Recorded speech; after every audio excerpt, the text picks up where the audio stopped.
introduce yourself and tell me about what you do and some of your experiences?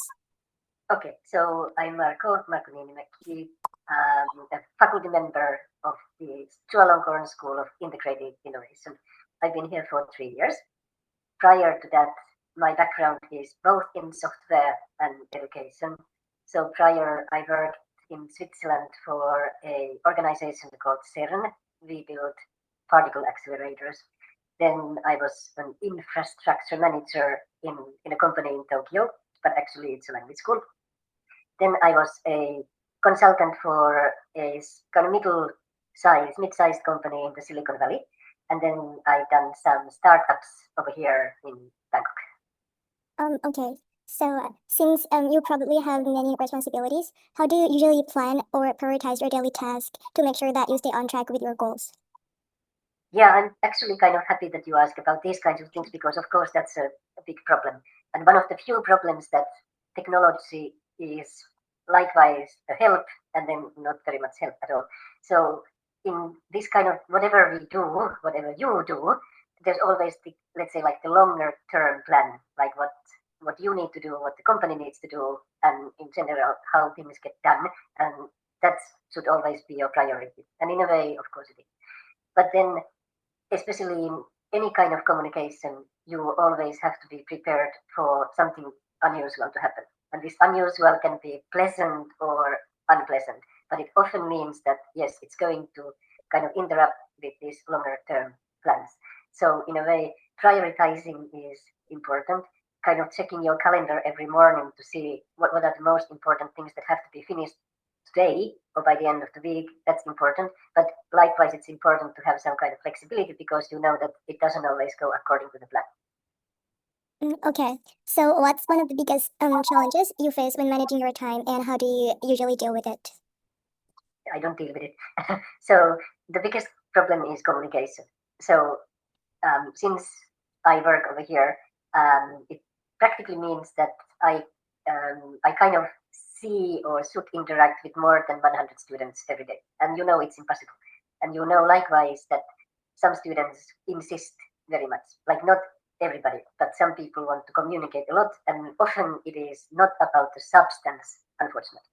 I would love students to ask about the substance, but most often it's students complaining that the attendance was not registered or that I didn't give them enough points for an assignment and so on. And if you answer like to 100 students about those kinds of inquiries all day, that is really all of your working hours.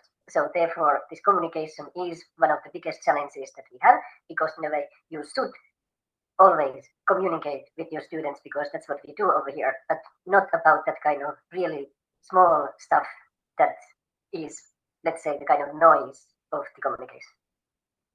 Okay. So based on your experience, is there any specific time management habits or like strategy that has helped improve your productivity the most?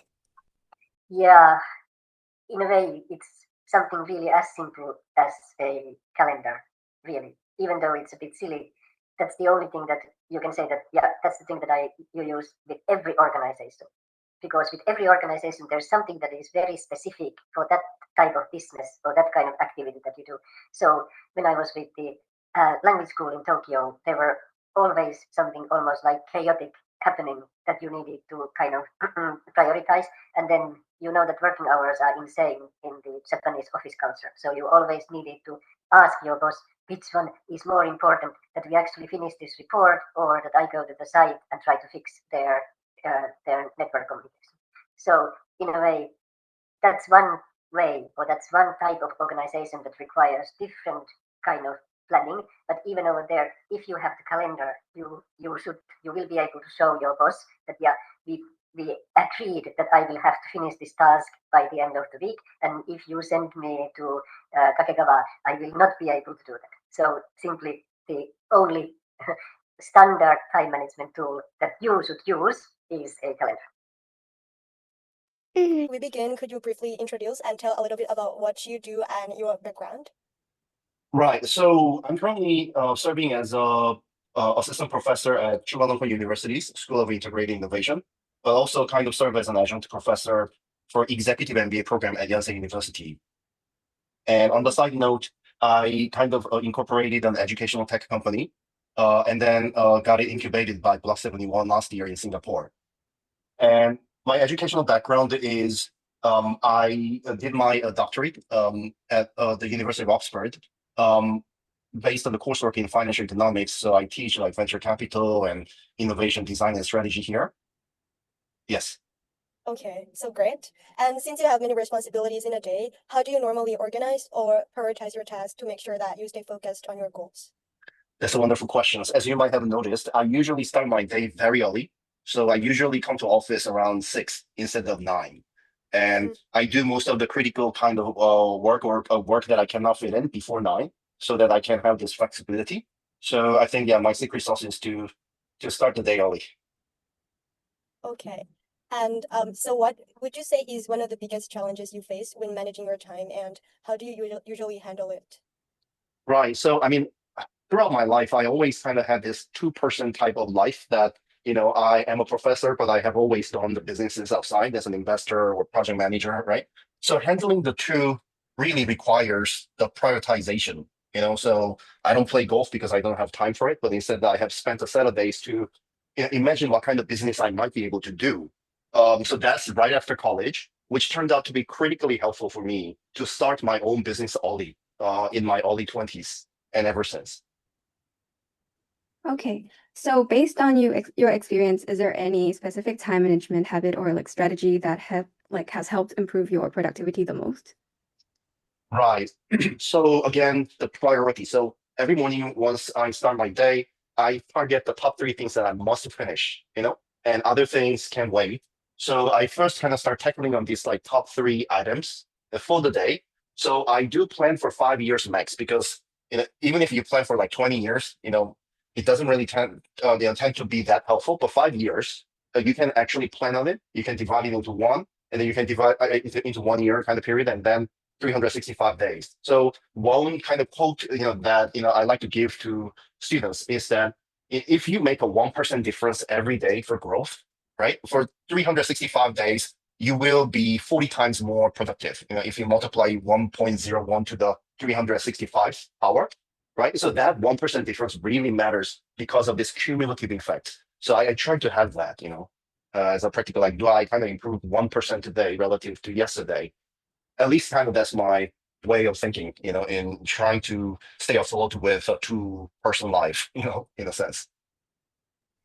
Okay, so I think that's all for the questions, and thank you so much for Okay. sharing this experience. For the first question, briefly introduce yourself and share us about your background.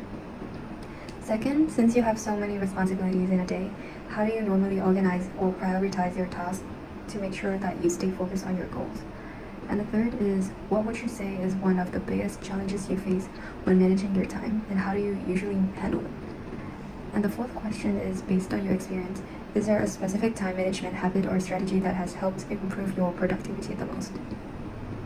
This is the text interview. He's the first question. He said, by day, I'm an architect and Indo lecturer. By night, I'm a PhD student. Around the clock, I'm a father, and somewhere in the microscopic gaps of the space-time continuum, I'm a tennis fanatic. Basically, I have 5 full-time commitments, and I'm currently accepting applications for a clone. Second, organize is a strong word. I prefer to call it advanced chaos management at this point. My primary prioritization tool is a sheer panic. Whichever deadline is screaming the loudest gets my immediate. To keep up, I have replaced traditional sleep with strategic power naps. Think of them as a 90-second changeovers between sets in a tennis match. Just enough time to towel off, hydrate, and convince yourself you can survive the next rally. The third question. The biggest challenge is pretending I still have a say in the matter. We are way past challenges at this stage. My life is simply a relentless relay race of one deadline after another. How do I handle it? By accepting my fate. You can't be stressed about time management if you're living in a perpetual state of emergency. The first question is, for the last question, absolutely. It's a highly sophisticated time-tested strategy called do as I say, not as I do.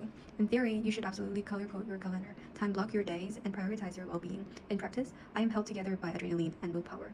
So my ultimate productivity hack is giving my students excellent advice that I have zero time to follow myself.